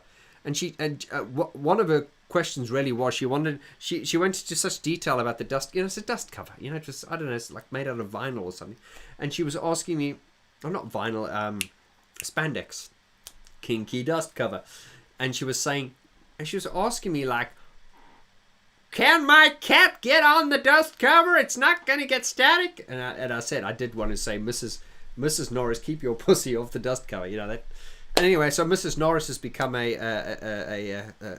addition to the channel now. As you see, she called me the other day while I was making a video. There's a lot of in-jokes with this community, isn't there, guys? I think a lot of people will come to this channel and go, what the fuck is he on about? You know, so, but, you know, it's... we're not everyone's taste, guys. You know, we're not going for the mass appeal. Right. VG, I want you to dress up wrong now on. I want you to dress up wrong. Wrong! Are you talking about the song? Okay. It's a Melanie says, I missed the last one and really wanted to join. The chats are good, fun way for me to practice my English. Melanie, your English is fine. Honestly, I often find this with people. In this case, Melanie's going, she's worried about her English, and her English is fine. I'm not trying to flatter you, and it's also like you. I know so many people who are so good at so many things, but they just put themselves down. It would be nice if we as people could actually see ourselves the way other people see us, because life would be a lot easier. Because I'm so critical of myself, terribly. And then I'll do things and people say, Vaughn, you're great at this. And I'm like, really? Thank you. You know, and I'm not being falsely modest, but I know so many people who are like that as well. So many cases of people who are so good at what they do, but they just... A classic example is when you, in a group of friends, yeah. Remember those days when we could hang out with friends before there was a fucking killer epidemic out there? But you're out there with some friends, someone pulls out a camera and takes a photo. And you all go, oh, look. What does everyone go? Oh, look at me. Oh, everyone thinks they look crap in that photo. You know, you yourself think you look crap, but your mate will go, no, you look fine. There's this funny thing about human psychology. We're just so horrible to ourselves. Melanie says, Vaughn, could you answer my camouflage question, please? Oh, what is your camouflage question?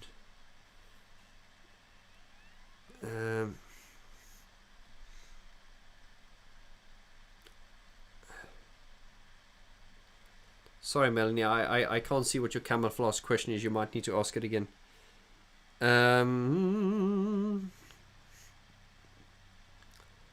Oliver. I know you're answering.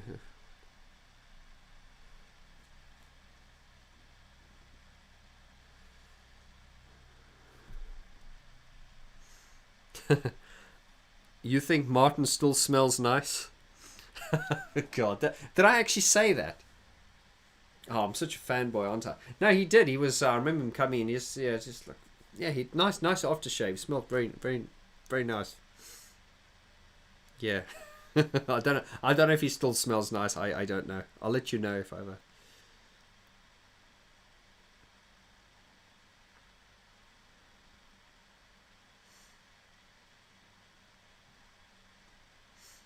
Papa Tudor says, why don't you answer my questions? Oh, they're going quite fast. Papa, I have answered some of your questions. What question are you referring to specifically?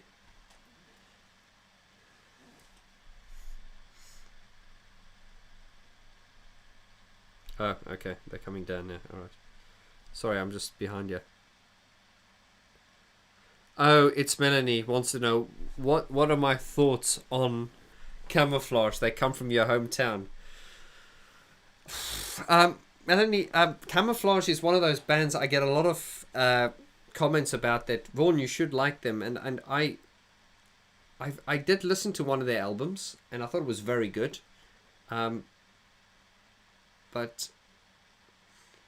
I recognize them as great in what they do. But I'm obviously missing a trick by not checking them out, because there seems to be a lot of interest and desire for me to speak about them. So,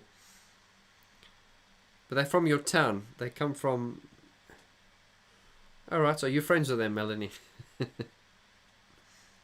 It's a small town near Stuttgart, is it?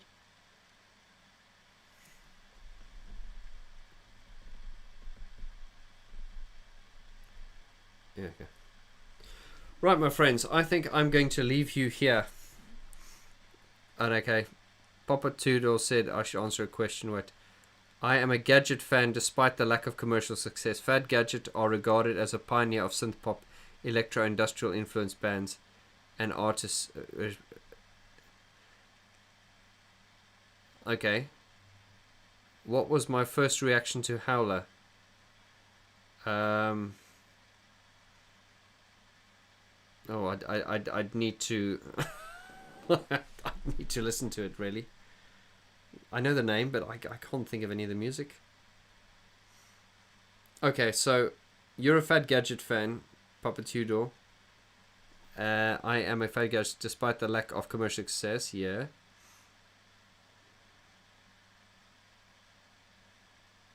I don't understand. I mean, you're basically saying you're a fan. Okay, I get that you're a fan. What do you want me to say? Opinion about that? Okay, you like Fad Gadget. All right.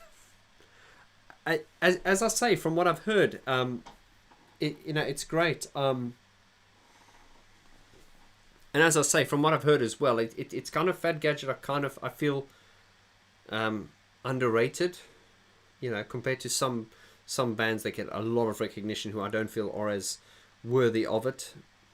That's all I can say, really.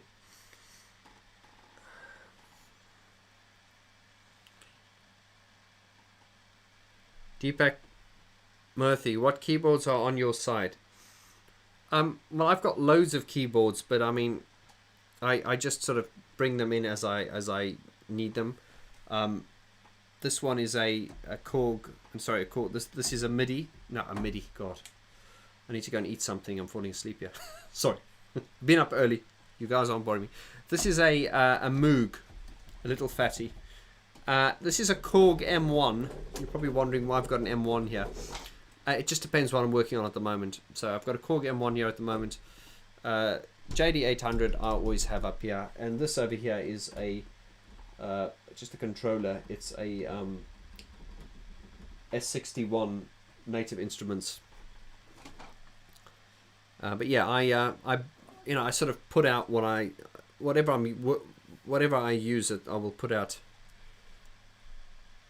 It's Melanie says Howler is horrible. Vince ESI says good night. Well, good night to you too, brother. Paul Adamson says thank you for the chat. Yes, I did say I've got to go. So, guys, thank you so much for this, for joining me on this random pop-up. As I say, check out the Vaughn George YouTube channel tomorrow. It's my first episode of Real Talk Retro. Let me know what you think, and I'll just stick around just to say goodbye to a few of you. Einar, good night to you. Brett Lemmings, I actually thought Depeche Mud's channel was Martin. Depeche Mud, I do love them. They're hilarious. Who are they anyway? I'd love to interview him or them, whoever they are. Thank you for your channel. Absolutely love everything. Thanks, Jeff. Cheers, bud. Thank you very much. Please end the show by showing Fletch a little respect, man. He was there from the beginning. He's freaking. I mean, I love Fletch. Come on, man. Just because I take the piss out of, I take the mick out of my own mother. And I love my mother. So I take the mick out of Fletch, but they say imitation is the highest form of flattery. Thank you for keeping us company. Yes, you too, Newman. Thanks, Tony.